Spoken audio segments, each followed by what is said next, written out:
Last night, God woke me up at like 3 a.m. and I was like, why am I awake? Why am I up right now? And how extensive and crucial it is to stay in your own lane. And what I mean by that is to stay in the lane that He has purposed for you, the lane that He has called you to. I loved the lane that I was in, but it wasn't, it didn't look pretty for some reason. I wanted a lane that was easier or less work. But I realized, going through the season that I was going through a while back, I realized God really graced me for such a lane. He graced me for such a lane, and I realized that a lot of people aren't called to do what I'm called to do. And that's not a bad thing. And I used to think that was a bad thing. I used to think that because I was called to do something different than most, that my lane just required a lot from me. But I realized through trial and error that, and what's so interesting is I would see people try to do certain things that just came easy for me. Like I used to complain about a lot of things that people would ask of me. But then God gave me the revelation and He said, Nye, um, these people are coming to you and asking and requiring this of you because it comes easy to you. And I was like, oh, I just felt like I was being pulled in so many different directions. And He was like, no, their lane looks different. And, some parts of their lane requires teamwork. And what they were asking of me, I didn't realize that if I didn't stay in the lane that God has called me to stay in, they wouldn't have got the answers as quickly as they needed to get those answers. Um, and I realized that God, you built me for this. This lane that I'm in, this calling that I was chosen for, Lord, you built me for it. And that's why it may not look as appealing to others, but it's appealing to me. And I went on a journey where I was like, okay, Lord, allow my lane to become more interesting to me. Allow me to be more curious about this lane that you have me on so that I can stay focused and loyal to this lane. I was very unloyal to the lane and the calling that God has called me to because you go through those seasons where you're trying to see what's trending, what's popping or what's making the most this and that. And what kept popping in my head in those seasons was just gaining the world and losing your soul or failing the mission. I don't want to fail the mission. I was delaying the mission by doing what I wanted to do. And God holds me accountable for that. God holds you accountable if He has called you to do something and you know that you're called to do it, but you get distracted, you become lazy, you procrastinate. God holds you accountable. You're accountable for those that were supposed to come to you, for you to help or minister or love on or whatever it is. Stay in your lane, stay in your calling. Your lane is your calling, what you were destined, chosen for, what you were built for. That's your lane. Um, I remember I was watching Michael Todd a couple months ago, and he said, if everyone in the world was a CEO, who would be the employees? And I was like, that makes so much sense. We have a generation right now where everyone wants to be a boss, but not everyone is called to be a boss. Not everyone is built to be a boss. And that doesn't make you less important. That doesn't make you less valuable, and you won't be less successful. Once you figure out what your calling is and you have like tunnel vision for your lane, God will allow your gift to make room for you, whatever that is. It doesn't have to be a boss or a CEO. Your gift, your talent, your skill will make room for you. I am now taking solace in this season and just becoming more. Sorry if you hear a plane. because I'm taking off. So, yes, now I'm in a season right now in my life where I am just taking pride, joy, interest in my own lane, figuring out, okay, God, I am built different. I can do certain things that others can't do. That doesn't make me greater. That doesn't make them lesser. That doesn't make me lesser. That doesn't make them greater. It's just throughout my life, you have allowed certain obstacles and things to shape me, to build me for such a time as this. And so, Father, I just want to embrace all of what you had me go through so that I can really hone in on what I'm called to do. And when you hone in on what you're called to do, that's what's pleasing to God because you're walking in faith, knowing that this is what I'm called to do. This is what's going to reach the people. But yeah, your calling is not going to look like what everyone wants your calling to look like. Like your calling is for you and whoever is destined to come upon your path. Um, Imagine if Eli hadn't taken Samuel under his wing. Eli was called to raise Samuel. I don't know if there was anyone else that he raised, but in the Bible, specifically, Eli was to bring up Samuel. Samuel's parents dedicated him to Eli, which is to God. He was dedicated to God, so because that was his mission, right? And so imagine if Eli didn't see value or purpose in raising this little boy, right? Samuel would not have become one of the greatest prophets in the Bible. And we saw so we saw how God would actively speak to Samuel because that relationship was developed and cultivated at a young age with the help of Eli. Eli saw this mission as necessary and valuable and important. I'm not sure if Eli had the vision of what Samuel would later on do, but him stewarding the fact that he was a teacher, that he was a helper in that season, that he was supposed to raise up this kid in this way. And at a young age, God began to talk to Samuel because Eli would show him how to worship and how to live for God in those ways. And just looking at the ripple effect, Saul, who was the becoming king, needed answers, and God wasn't talking to him. So he believed that if he raised Samuel from the dead, that God would still speak to Samuel. That sounds crazy. That sounds wild. But Saul was desperate, and also Saul knew that Samuel had such a huge calling. Samuel operated in his calling thoroughly, very well, very dedicated and loyal to God. That Saul said, I need to raise this man up from the dead because how he stewarded his calling, how he stewarded his lane, how Samuel stewarded his lane. Saul said, I need to raise him up from the dead so that I can get these answers from God. That's huge. That's huge. So if your calling right now is just to raise children, or if your calling right now is just to steward over the little that God has given you, keep in mind that we are all the body. Every part of the body is as important. Whether you have 2 or 2,000, it's all important. It's important to steward and stay in your lane. And what has helped me, I would say, so far in this season is really asking God, okay, if I'm supposed to be doing this thing, raising these children, or building whatever it is I'm supposed to be doing, how do I make it better? How do I make it more appealing? How do I um, become more interested and curious about my lane? Because society wants me to be this, this, and that. But that's not where you're calling me to, Lord. So, Father, help me to see this vision through.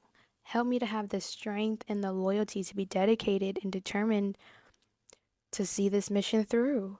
And so that has helped me tremendously. I have fallen in love with my lane. I'm now liking this lane that I'm on. It's a unique lane, it's a different lane. Not everyone can do it.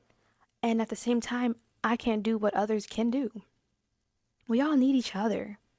I'm learning from other people who are in their own lane, doing what they're called to do because they were built for that. But I'm learning from that. And if they never stayed in their lane, I wouldn't have gotten that wisdom, that knowledge, that understanding that I needed for that season or whatever it is. And so just remember that if you are out of your lane, just imagine what happens to your mission. Your mission becomes delayed. You have a delayed mission. Souls are delayed. People are delayed from coming to know Jesus because you're delaying your mission. Or imagine if you completely negate your mission. That's a failed mission. If you completely don't want to be a part of what it is God is calling you to do in your lane, that's a failed mission. Those are people and souls that will never get the opportunity through you what you were supposed to do. And so I think that's what's displeasing to God when we're not in our lane and when we're not on our mission. And remember, such a mission requires humility. Such a mission requires you to humble yourself. Ask the Lord for a deep passion. Father, give me a deep passion for my lane. Um, Give me wisdom for my lane, tunnel vision and focus so that I can do and accomplish what it is that you are calling me to do. Because what if your lane might not be something that's popular in society right now? Are you still willing to do it? Even if you have to be the trailblazer, or what's it called? Even if you have to set the standard for the next generation, are you still going to do it? No matter how scary it looks, no matter if you feel like you're out here by yourself in the deep, are you still going to complete the mission? Maybe your lane is big, maybe it's huge. Maybe a lot of people haven't gone in your lane because it's so overwhelming that it seems impossible. But there's something in you if you appeal to this lane, if you feel called to this lane, then God has given you a grace for it. And that in that grace that he has given you for your lane, you can withstand. He has given you the necessary tools for your lane. So, if someone who wasn't called to your lane got in your lane, they would dry out. But because you are called to your lane, what looks impossible for others, it might look so simple for you. You might look at these people and be like, why does why is everyone working so hard in this area? Can't they just do it like this? When you have that brain, that mindset, that dream, that plan to fixate this lane, that's because it's easy for you. That's because you've been graced to do it. That's because that's your lane. There were so many times in my life where I would look at certain people in my life and I would be like, isn't that easy to do? Like, can't you just figure that out? And it was like, no, Nye, that's why you're here. You're a part of the body that they need, especially in the season that they were in. My mind is my mind is a problem solving mind. You give me a problem, I don't care if you're a plumber, I will figure it out. I don't care if you're an architect, an engineer, I don't care if I've never stepped foot in your field. How my mind works, how my brain works, figuring out solutions just comes very easy to me. I don't care if it's technical. I don't care if it's you need money for rent. It's just like my mind is just like figure out this problem, put together this puzzle, solve this issue. And for a while, I used to be like, when people or friends and family would come to me about certain issues, Sometimes it was draining. I was like, God, they can't figure this out on their own, or why do they keep calling me for this? And I had to realize, nah, you're number one, God allowed your mind to work like that for a specific reason. Those skill sets that are put in your brain is put there by God because that's your calling. And so you don't need to be selfish with your calling. You don't need to grow weary in your calling, but you just need to understand boundaries, number one, and a pace. And say, okay, every time this person comes to me about this thing, I can do it. It's very simple. It's very easy for me to do. Solve this problem.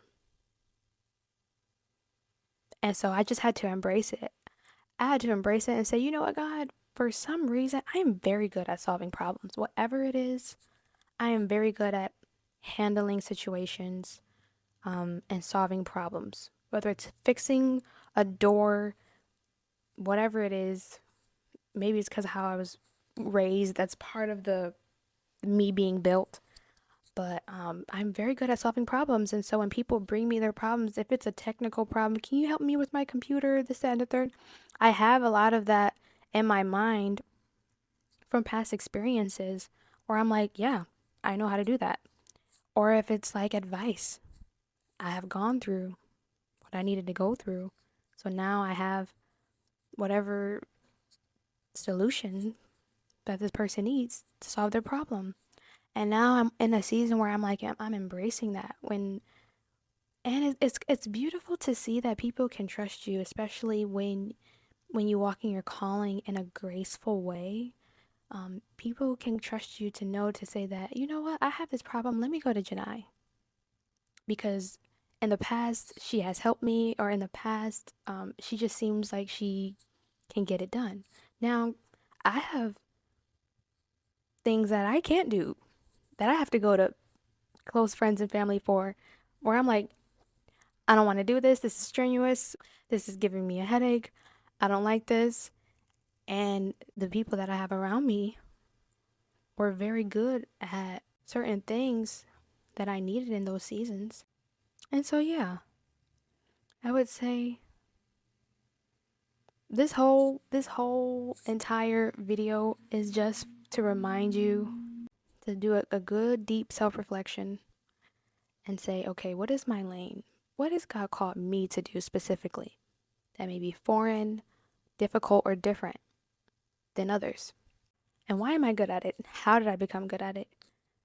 And if it has helped people and it is still helping people, then God, how do I become more drawn to my lane? How do I get better at this? And ask God to send you destiny helpers. That's something that I've been doing lately is, Lord, who's a part of my destiny? Because I need a team.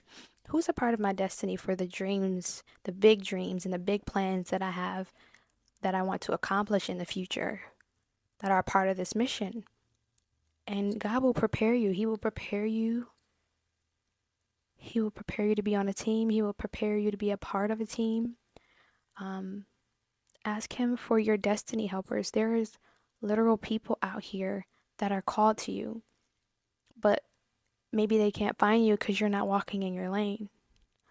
Or maybe they can't find you because you're delaying your lane. A lot of it does have to do with an adversary, the enemy, Satan, who's very good at distracting, very good at causing confusion. So it's very important to remove all of those distractions out the way and be focused and determined on knowing what it is in the world you're supposed to be accomplishing and set out and do it. And do it. No matter if you're afraid, no matter if people are talking about you, they're going to talk about you to the day you die. People always got something to say, let them talk. I'm here to help people. I'm here to allow people to um, get inspired, get healed, and be blessed. Okay? And just follow Jesus. That's literally it. So that in the future, when you're walking in your lane and you're becoming good at it and you're becoming an expert at your lane, there is people. opportunities and connections that God is going to involve you in. There are people in your near future that's going to need what you are preparing for. As long as you are staying in your lane and becoming good at it, becoming excellent, even an expert, later on, it's going to pay off. You're going to be able to help so many more people that you never even thought you would be able to help. You're going to be able to install wisdom into something or someone that's going to carry it to the next generation. It's valuable.